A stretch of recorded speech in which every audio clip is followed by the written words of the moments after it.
हा मंत्री महोदय एकनाथ शिंदे साहेब बोलतायत. हा शंभूराज, मी राळेगण सिद्धीत आलोय. राळेगण सिद्धी अण्णा, आपले अण्णा आजारे अण्णांकडे.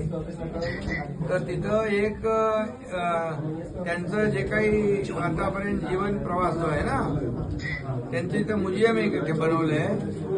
पण एक आपलं एक संग्रहालय म्युझियम आहे, ते थोडं डेव्हलप करायचं थोडे पैसे देऊन. तर ते अधिकाऱ्यांना कामाला लावा. आणि तुम्हाला एकदा कधी वेळ असेल तर अण्णांचं तुम्हाला स्वतः या आणि अण्णांची पण भेट घ्या, त्यांचे आशीर्वाद घ्या आणि हे एक काम करून घ्यायचं. हा हा त्याचं ते आपले लोक सांगतील. सरपंच आहेत म्हणजे त्यांचं जीवन पण दाखवणार जे आहे ना, म्युझियम केलंय त्याला आपण कसं त्यांचा इतिहास मंगेश चिवटे तुम्हाला सगळे आयडिया देईल. ओके, हा बरं, ठीक आहे. खूप लोक इथे येतात ना, लोक खूप येतात. रेकॉर्ड आहे. हा, रोज भरपूर लोक येतात. हा, ओके. हा, चांगलं करा. ठीक.